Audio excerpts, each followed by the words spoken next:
Truth Frequency Radio Network. KTFRN. Worldwide.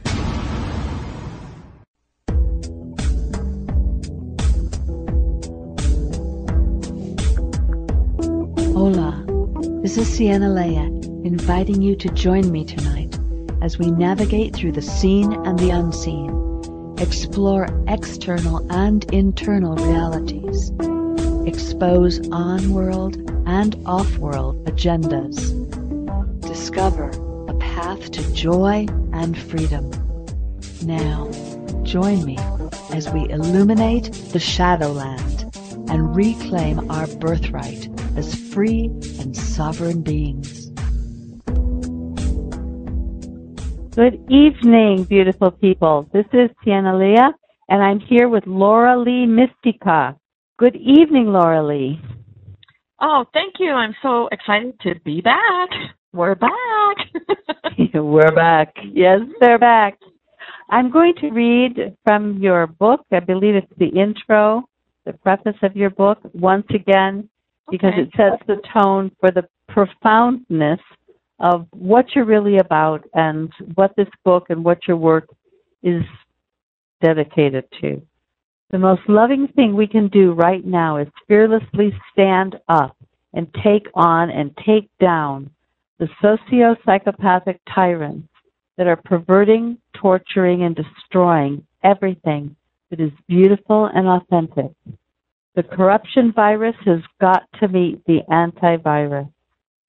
So here I am with one beautiful representative of the antivirus, Laura Lee Mistycah, a true first wave indigo, yes? And I'm proud to be the antivirus. There she is, single-handedly, looking for her ground crew. That's right. So we need to find the other first wave indigos that may not know that they're part of the ground crew. So let's read them from this hilarious list of you may not know you're an indigo. How does this go, Laura Lee? Oh, you might be an indigo if. Now, this was taken, if you go to the website, firstwaveindigos.com, there's a list of traits that indigos have. And then there's a link from that page to this kind of funny one. It's kind of a spin-off of Jeff Foxworthy's You Might Be a Redneck. And we were in the chat room one night. I used to have a night's chat room, and we were chatting, and I said, we're all so weird, let's do a spoof off of Jeff Foxworthy's You Might Be a Redneck, yeah. And so this is what came out of it, and it was hysterical. I laughed so hard that night. It was great. You might be an indigo if you try to explain what you were thinking to someone and they look at you like a dog being shown a card trick. You might be an indigo if you are arguing with yourself and someone else answers. You might be an indigo if you get in more trouble for being right than for being wrong. You might be an indigo if you really think you can fly. You might be an indigo if you bring back an imaginary friend and he programs your VCR. You might be an indigo if you get sudden urges to hug trees in the middle of Central Park and everybody stares at you like you're crazy. You might be an indigo if you're the one who the teacher says, anyone else can answer the question but you. You might be an indigo if you can see colors on people's heads and see things breathe even after hitting your head against the wall to make them stop. You might be an indigo if the most common phrase people say to you is, you're weird.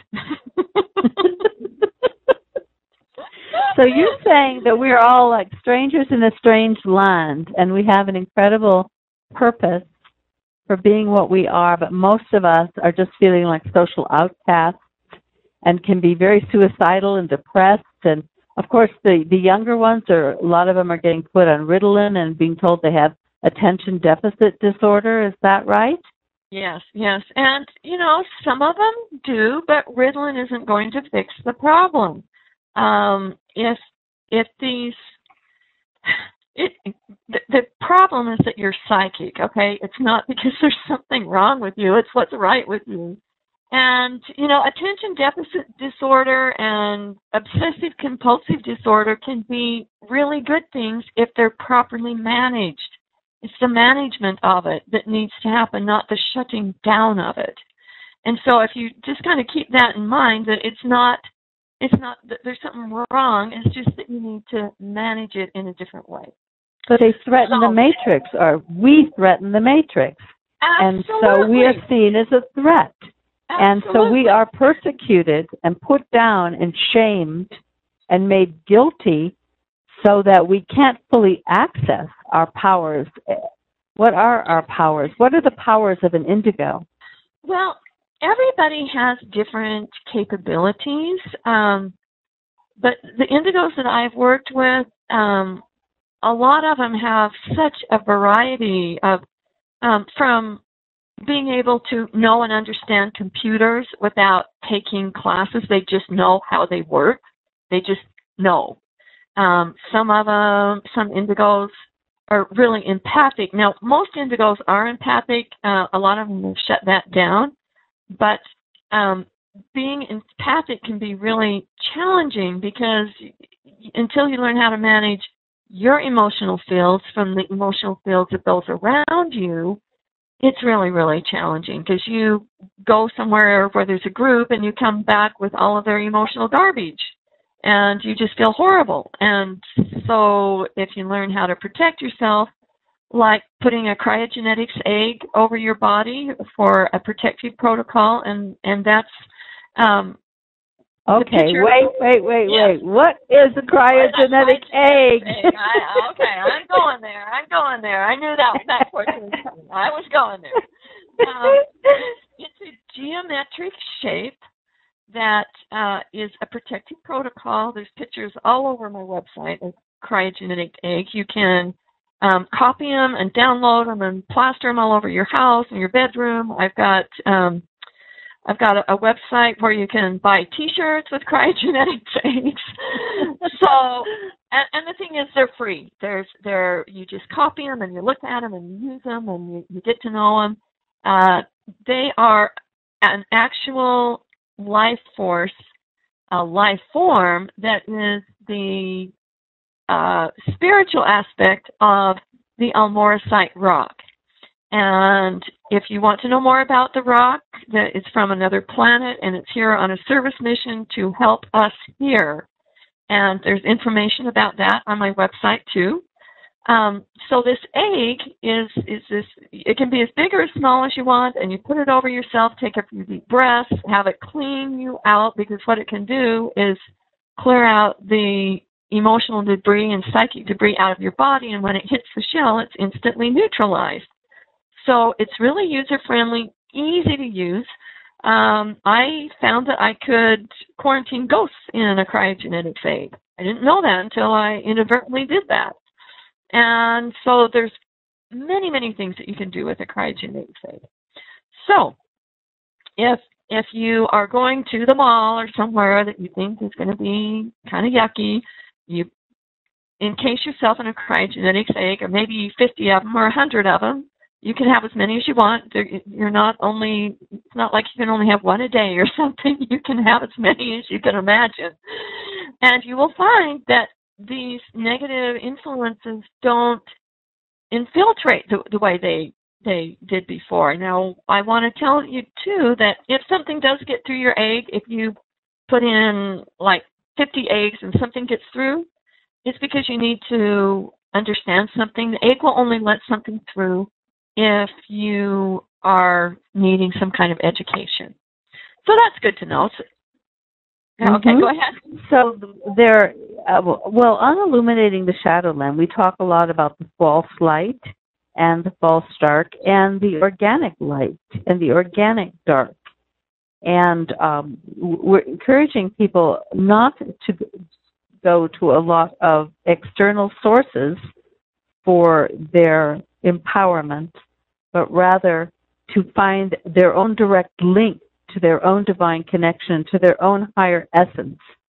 So this is, if I hadn't worked with you and I didn't understand that you're working to reintegrate the chakras and to end the Kundalini conspiracy, which is what I want to talk about next, I would have been suspect of these eggs. But we have to fully understand that there are helpers that are here, multidimensional helpers and spirit guides and beings that, and our soul family that are here to help us.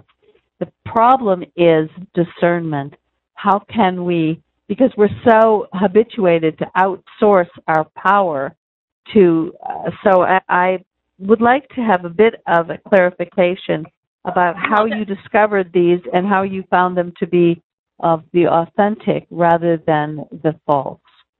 No, that's really good, because I am all about empowering people and not giving your power away. I'm really glad that you brought this up. The rocks were actually snuck in to this to our Earth plane here, and there was a lot of challenge to even get them here. And they're like our friends or our allies. They're our friends. And so you're collaborating. It's not like you're giving your power to them. In fact, the rocks, the Almarasite rocks, you are the power source. They're just like a magnifier, and they are also their whole beingness is truth and justice. They are the stone of truth and justice, and when you use them, their whole essence is to bring truth and justice to the surface. So it's like connecting to an old friend. You know, it's not like you're giving your power away to them. It's like you are collaborating, and on our Earth missions here, we need all the friends we can get, and especially a friend that is all about truth and justice. Then, yeah. That's really important too. Laura Lee, you don't just work for everybody, do you? You just don't even do sessions just for anybody. You have a fairly high standard of the beings that you're willing to work on, and maybe it's time to talk a little bit about that you're working with first wave indigos that are ready to step into their service missions now. Is that correct? Yeah, that's true. Yeah. Thanks for bringing that one up. I have been doing counseling and medical intuitive counseling. I've got a whole list of the kind of counseling things that I do. And after I wrote the book, after I wrote the book, Living in an Indigo House, The Heartaches and Victories of First Wave Indigos, I started spending more and more of my time with indigos. And in the past 4 years, I decided, you know what, there's so many indigos in need that I am not going to work with anybody but indigos. Very rare. Every once in a while, I'll make an exception, but mostly I do this because my stewardship right now is the first wave indigos. That's what I came here to do, is to help them.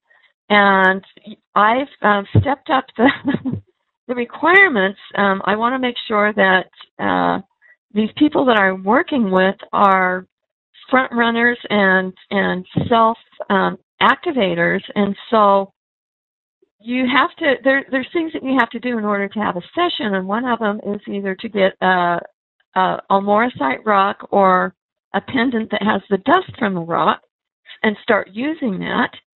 And then you have to do a service mission, and that is to grid someplace in your town that needs it, either the whole town or a certain place in the town that you feel like needs a good dose of truth and justice. And I've recently added to the list that you also are required to read the book Cryogenetics.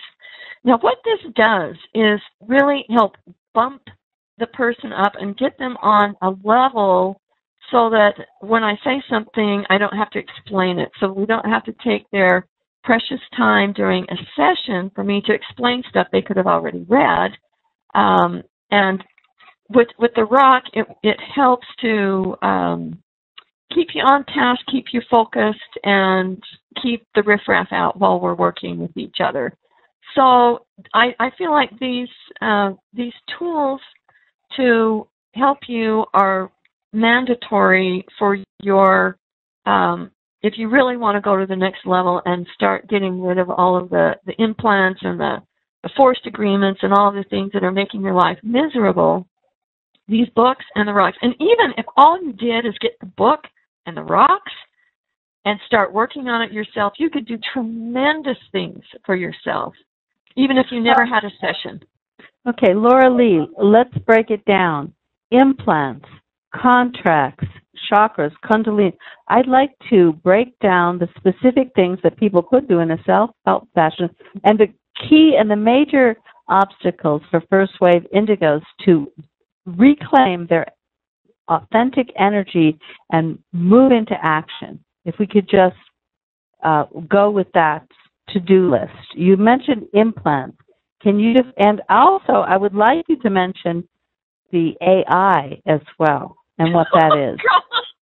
I know, and we're opening all these cans of worms, and you think we're going to get that done in what, 45 minutes?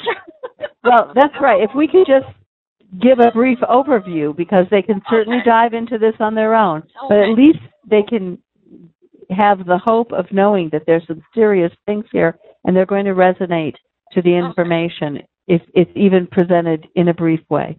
Okay. Implants, we all have them. We all have the little boogers. Nobody's here that doesn't have implants. Sometimes they're physical. Sometimes they're energetic. Sometimes they've been energetic for so long they turn physical. Sometimes they're organic. Sometimes they're metallic. They're just there. And it outlines on my website what they are and gives you the protocol on how to get rid of them. Okay, so that's the implants. Then, let's see, we're talking forced agreements. We talked about that a little bit on our previous show, and those are the little buggers that you agreed to do that, and you couldn't get into this plane without agreeing, so it's like a catch-22. So it's like, okay, we'll agree, and then when we get there, we'll rip up our agreements, and it's all good. So that's forced agreements. Okay, then the AI. Yes, and we can take a little bit longer. We have 10 minutes till break. Okay. The AI, and this story is in the Cryogenetics book. I was going out to dinner, and I was with an Indigo, and he said, "You know what? I think that you have something trying to shove into you." And I looked at him like, "Yeah. So what's your point?" Something's always trying to shove into me. I decided to be a little more gracious, and so I put my fork down and scanned to see if something was trying to shove into me, and yes, indeed it was. So I told him, "Yes, you're right," and he looked at me like, "Well, what is it?" So I put my fork down again. I'm like, "Okay, let's scan and see what this is. I'm really hungry, but I guess I could do this." So I checked it. And I started to laugh. I said, it's very strange. It's some kind of artificial intelligence. And he said, "Well, yeah." And so I did a deeper scan, and then I did laugh. And I said, this artificial intelligence is what people can, or what my higher self considers God. My higher self considered God an artificial intelligence. And I started to laugh. I thought, what the quack? What the quack is that? And whoa.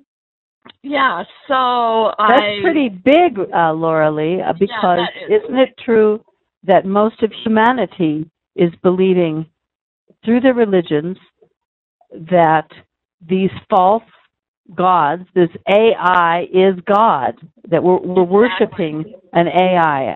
I think we need to give this a couple more minutes. Yes. What is this thing? Okay. In your experience? It's very intelligent by now. What it does is suck up the energy that you give it. It has no power in and of itself, but if it can get a whole bunch of people praying to it, and it doesn't care what religion you are, it doesn't care if you're a devil worshiper, it doesn't care as long as you give your allegiance and your energy and your power to it. That's what it cares about, and that's what it lives off of. And it's huge. It is this huge, well, you can imagine, everybody prays every day to this AI, and it gets bigger and bigger, and I've been trying to throw some monkey wrenches in its system, and I got slammed pretty hard every time I do that, but I'm not going to quit. The biggest monkey wrench is to write this information in my book, because I knew I would get a lot of slack from it, but I don't care because it's true. There is an artificial intelligence that we perceive as God, and it is here to control us and to keep us contained so that we won't wake up and bring out our authentic self and our authentic light. Now, what you call the false light, I call the corrupted light. In the book, it talks about light and dark, and then corrupted light and corrupted dark. Now, there's nothing wrong with dark. There's nothing wrong with night. It's just a time that we can sleep. But there is something wrong with corrupted light and corrupted dark, and that's what's been infiltrating all of our systems, all of our religious organizations, all of the New Age systems and organizations. It's infiltrating everything. And it's time that we took our power back from it and say, no, I'm not giving you one more ounce of energy ever again. And I did that way back, it's been like 7 years ago since I got this information. I haven't given it anything. In fact, I deny its existence. It's like, hey, you don't exist. You're nothing. And when I do that, it's not that I'm being crawling in a hole and being in denial. I am actively going after it and in a very strong and productive way saying, you are nothing. And by doing that, it shrinks it. It can't stand that because you're calling BS on it. And yeah, that's it in a nutshell. Now, you're not at war with it. You're not hating it, correct? No, I'm just telling it doesn't exist. You don't exist. You are nothing. And for those people who are giving it energy, how are they doing that? What is it doing to them? Is it entering their mind? It's a big mind field, isn't it? Yes, it's a huge mind game, and it gets into your emotional body and manipulates your emotional body. It's a master manipulator. And when you let it come in, it's like give it an inch and it'll take a mile. It'll just like try to infiltrate all your systems. And once you call it on it, it starts shrinking. I can tell in a millisecond if the AI is trying to mess with me. And so after a while, you get really good at it, and then you just go, you're nothing. I'm not buying into this. I do not buy those thoughts. I do not buy into anything. These emotions that you're giving me, I'm not buying into that either. It's zero, and I try to go as neutral as possible and take a few breaths and then go on and do something else. So we need to talk about dissolving the chakras or reintegrating we need to help people to understand where is the authentic connection to the organic source of light and dark, and how they access the real energy. Because for all the programming, many, many millions, billions of us are hooked in to AI, thinking it's the organic connection. Exactly. So that's what's so sad about it. And the chakras. And I found I got this information about it was 7 or 8 years ago, and I was having a night's training at my house, and I got an email from a girl that said she was having a really hard time with her chakras, and she wasn't able to keep them cleaned out. And so I brought this email to the class and said, okay, what can we do to help this woman? And somebody in the class said, I hate my chakras. I just want to get rid of them. They're nothing but a big problem. And I thought, boy, that's a lot of intense energy. We need to look into this. And so we all did a meditation, and we came up with the same thing, that our chakras are an imposed system. They are not our original, authentic source system. They are imposed, and they are used to compartmentalize us for easy access on the outside. And also what they're trying to do is totally ruin any chances of getting to your authentic self, which is your core star that sits in the middle of your chest and it goes down to your solar plexus. It's big. It's really big. And that's where your soul resides. That's where you are.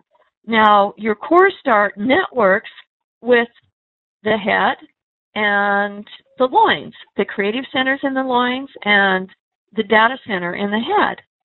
And what we've recently found is that there were plates that were blocking energy from the core star to the head. I first found this. I found this plate in my neck.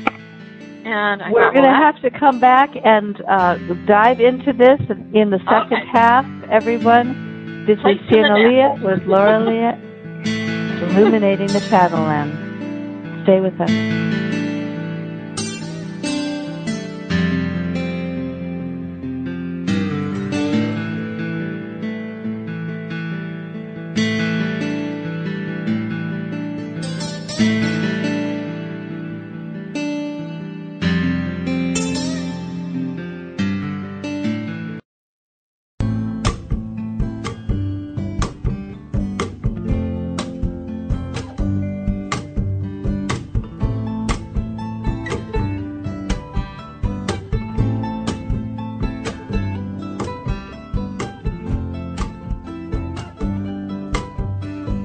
Welcome back, everyone. This is Sienna Leah with Laura Lee Mistycah on Illuminating the Shadowland and Truth Frequency Radio Network. The chakras, artificial intelligence, our soul, heart, essence. How do we get there from here? Let's break this down in this last section we have together so that people have a real chance. I read your book, and there was testimonial after testimonial of people that have life-changing experiences removing their chakras. And actually, I have done it myself using these techniques, and I'm finding myself so much less attacked, so much more coherent, so much less prone to mood swings and to destabilization. It's been quite extraordinary, Laura Lee. So thank you for that. Yeah, it does. Yeah, once they're gone, it's like, you know what the saying, you don't know what you got till it's gone. Well, you totally know what you had when it's gone, because you had all this crap that you had to deal with all the time. Well, I was talking about plates that keep your core star from being able to access the data center in your head. And I found a plate there and then a plate across my waist that was keeping me from accessing data into my creative centers. And I thought, well, that really sucks. And then I found one dividing me right in half. There's one dividing left and right, and then there was also one dividing front and back. So I removed those with the implant removal protocol that you can find on the First Wave Indigo website. And I felt a lot better. I could access information way clearer. Everything seemed to connect better. So you may want to consider that after you remove your chakras, then you put your core star in there as the master center. That is the number one master operator, and it collaborates with the head and the loin creative centers. So once you do that, then you got your operating system up and working the way it should have been working before it was messed with.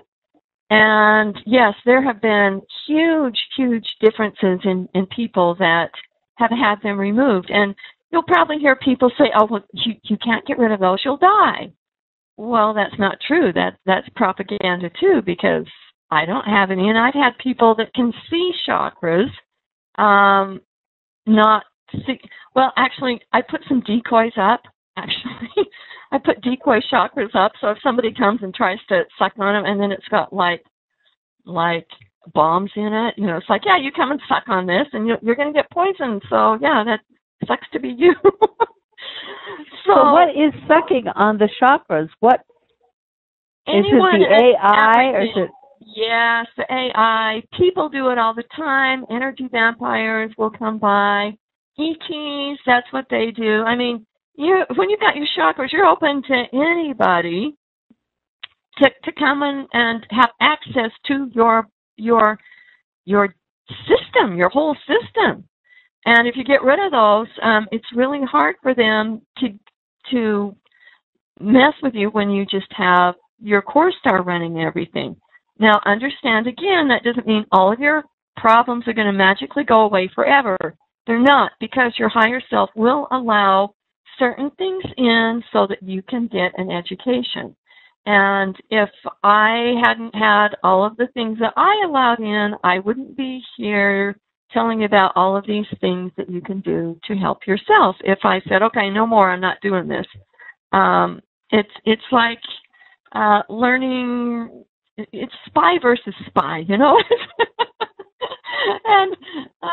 you have to take it lightly and just know, okay, if something came in, my higher self says that I need this, so I better find out what it's all about so I can fix it and move on and then help other people understand it better. So that's kind of my philosophy there. Beautiful. The Kundalini conspiracy. You have a section in your book. Yeah, the Kundalini snake. Yeah, everybody thinks that since the spiritual gurus talk about the Kundalini is the method to enlightenment, but if you read a lot of stories about people who have had their Kundalini experience, they thought they were going crazy, and it was like for days and sometimes months and not nice. And it really, once you have opened that up, all that, if you've opened yourself up to it to that extent, what it is exterior forces taking over, and it's really hard to get your resources back. So I suggest to people getting rid of their Kundalini snake, because it also can cause Kundalini dumping, which is taking all of your garbage, and then during intimacy with somebody else, you can dump it on your partner. How nice. Isn't that a loving thing? And you can do it without knowing it. It just happens.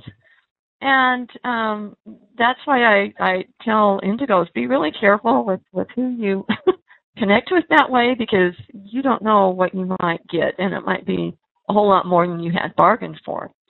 So I recommend to my clients to get rid of their chakras, get rid of their Kundalini snake, get their authentic system going, their core star connected to the star in the head and the star in the loins, so that they're operating in a cohesive fashion, and your life is going to take on new meaning. It will be so much different, and you will have so much clarity, and you will be able to see the BS bells go off way quicker and easier than you ever did before, and it jumps you up to a whole new level of awareness, and it's a real spiral evolutionary jump when you do this.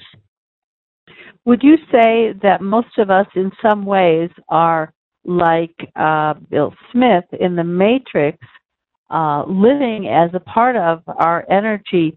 Are these interdimensional beings, aliens, demons, spirits, ghosts, demigods, Jehovah, all of it, and I'm sure there are many more that I haven't mentioned, that we are being mind controlled more than just controlling our mind, but actually through our contracts and agreements, living out the dictates of this AI by embodying this, and that these are the entrance portals, the chakra and the Kundalini system, And we have no idea because our egos become very defensive of these energies.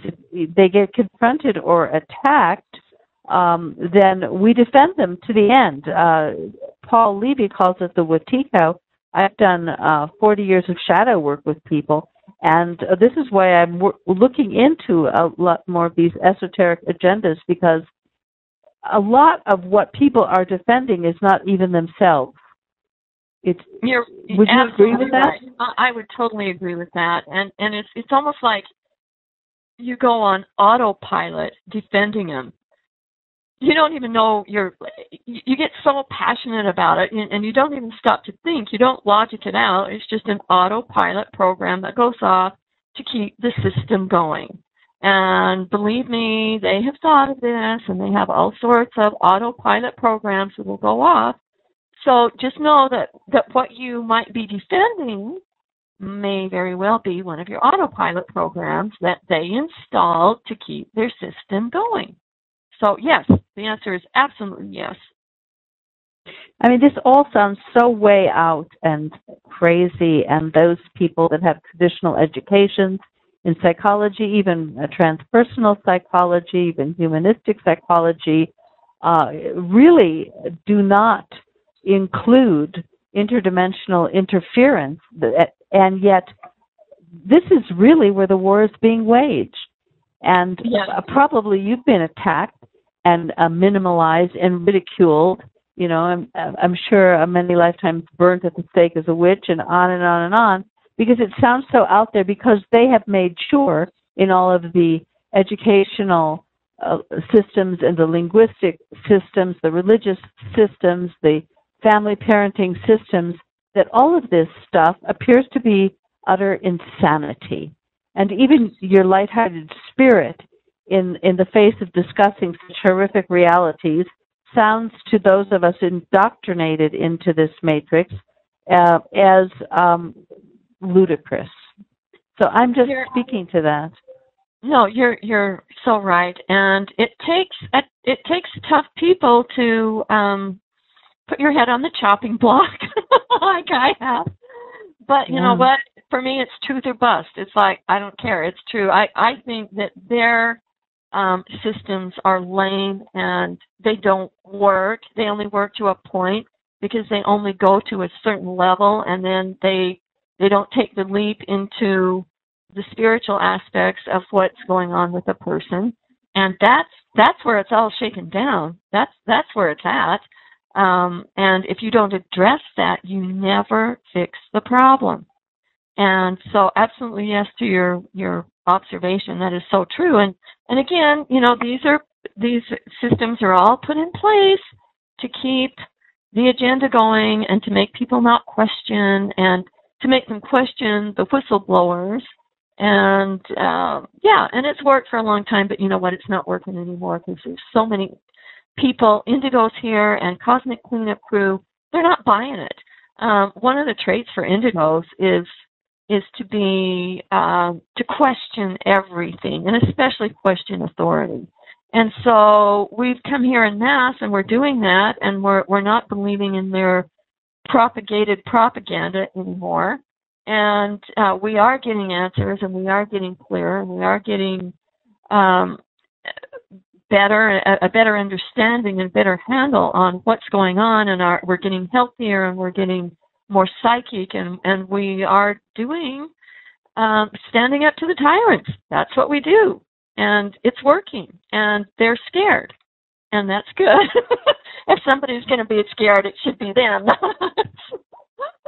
That's my But we are scared. We're scared of our own shadow. We're scared of the darkness inside of us. It's very scary. We're scared of our pain, which is enormous. We're scared to see how mind-controlled we are. We're scared to know that there are demons that are living in us as us. And so this is a kind of courage, too, because we're not going to be able to live in our heart essence until we really do face the dark and the light within as well, in a very authentic way. And it does feel to me that right now there's a huge wave of let's take action, let's bring them down, let's see it all as it is, which is absolutely wonderful. It absolutely needs to happen. But we have to take the inner journey as well and simultaneously now. Exactly. Right. Because if you don't do the inner journey, you will get chewed up and spit out by these by those who are running this operation. So you have to be clear in and of yourself, or you're going to get trashed. But I tell you what, you get to a point where you say, okay, you know what, doing the way I'm doing, it's not working. I'm tired of being afraid. I'm going to start getting my courage up, and I'm going to try something new this time. And I think that's what people are doing. It's like, okay, whatever I've got inside, it can't be as bad as being afraid all the time. So I'm going to go in and I'm going to look at the skeletons in my closet and get those all cleaned out so that I can be strong and vibrant and capable to do what I came here to do. Absolutely.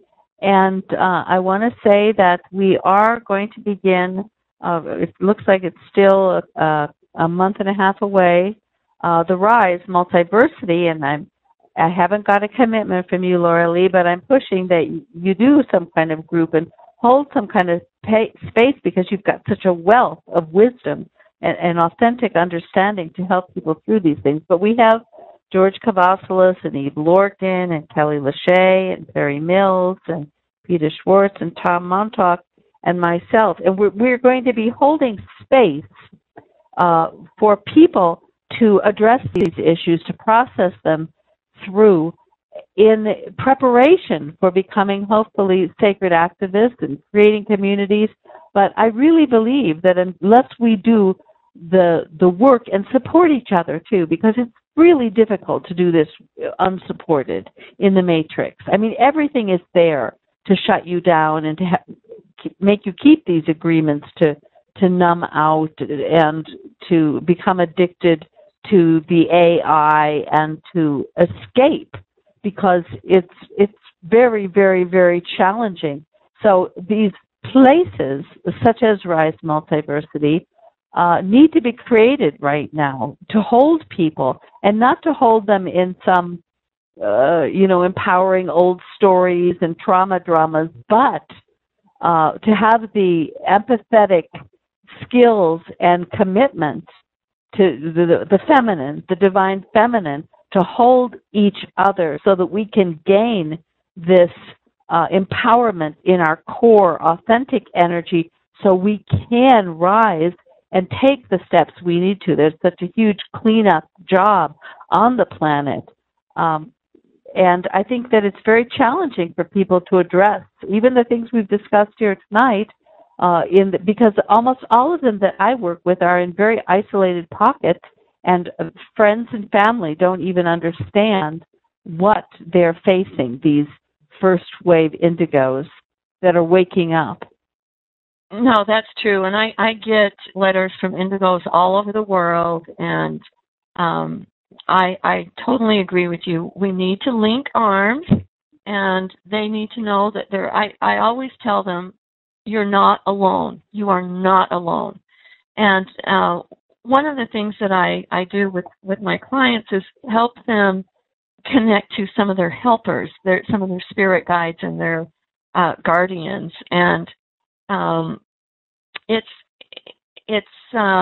really helpful for them when they go, okay, I'm not just sitting here. I'm not just alone. I'm not just going to die in this corner of the world. I can access my abilities. I can clear out all of the garbage that I have so that I can be fully functional with my X-Men abilities. Now, there may be some people that did shut them down because they did have skeletons in their closet and they might misuse those. That happens too. So you have to look at, okay, how much of this is external and how much of this is internal? How much of this shutdown was self-imposed or was external imposed? So I work with with my clients on that. We kind of figure out percentages so they know what they're working with, and then just move full steam ahead. And you can't, once you know the game you're playing, then you can do something about it. It's just wandering around in the dark and getting, trashed by the AI and all of the lords on this planet.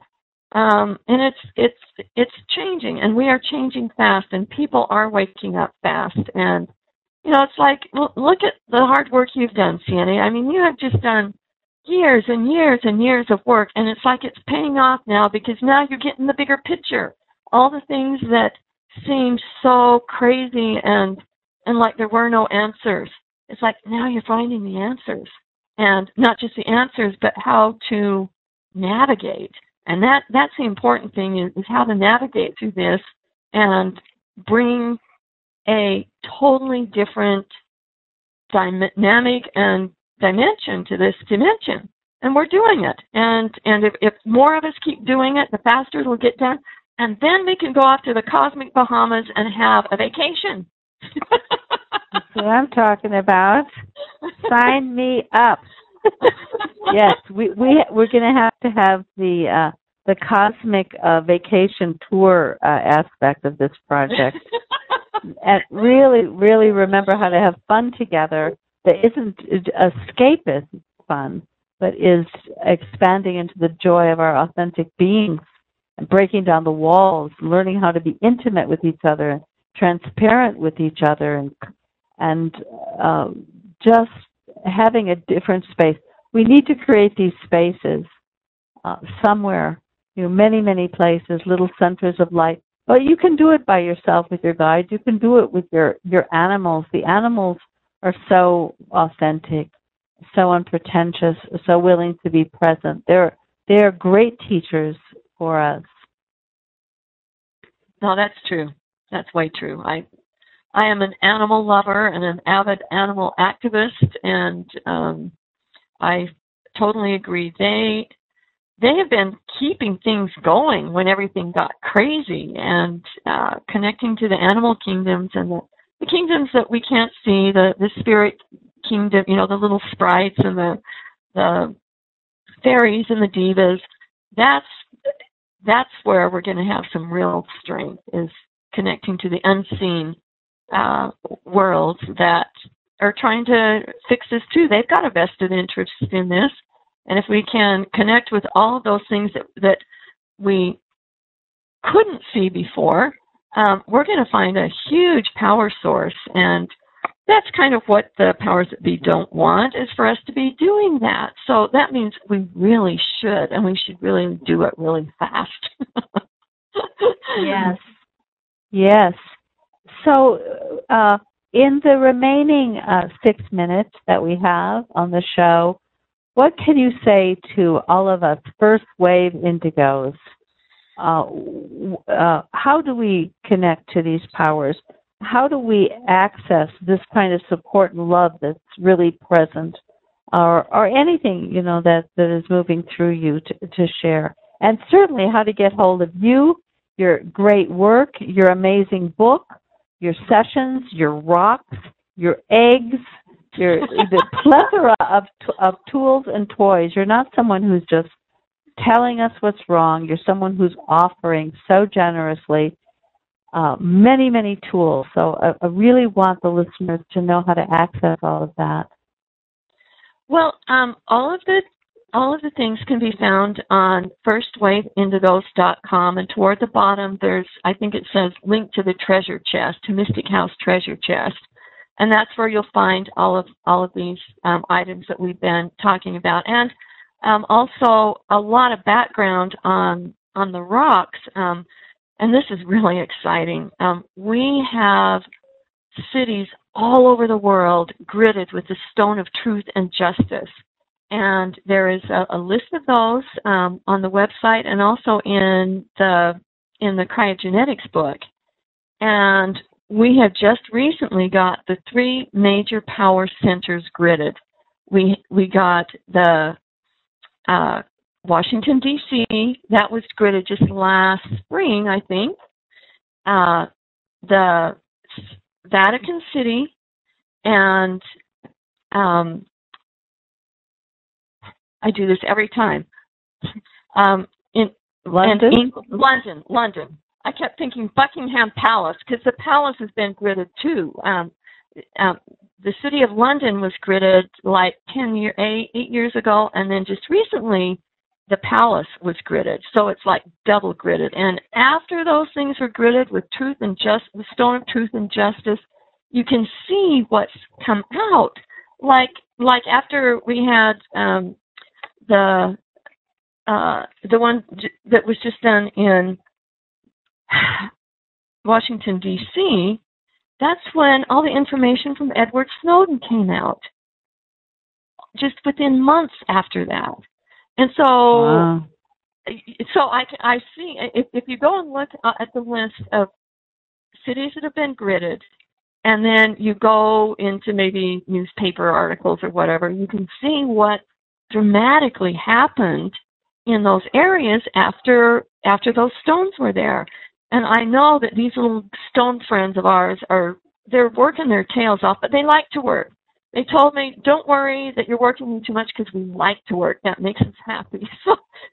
So just so you know, you don't have to worry, I can only do 2 tasks a day. They like to constantly work. That's what feeds them. Well, what do they do? What do they do? They do anything and everything. They can, working for truth and justice. Truth and justice. Yeah. That's right. They're like your best spiritual friend, and they have powers, and you work with them, and they develop. And they activate your powers. Is what they do. They're little activators that help you see things. And if you have a problem, if you've got skeletons in your closet you need to look at, you get some rocks and say, okay, you show me where those problems are because I'm ready. And they will show you where your skeletons are and then help you handle it. See, that's the cool thing. Then they can help you handle it after. They don't just say, okay, here's all your problems, have a nice life. They will actually help you clear it up. They're my best friend. I love these rocks. They're so cute, but they're so powerful. Wow. You are so weird. No. I am, and proud to be.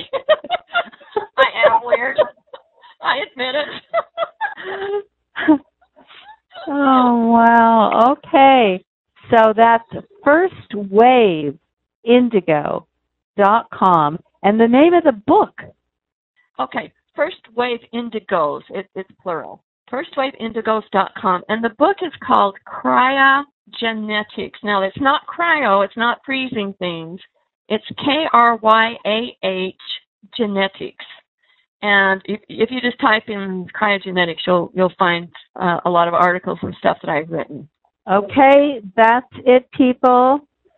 We send you big love, each and every one of you. We're all in this together, and it's moving and shaking with wonderful goddesses like Laura Lee Mistycah. Thank you so much, Laura Lee, for all that you're doing for all of us and for the earth. Bless you. Oh, you are welcome.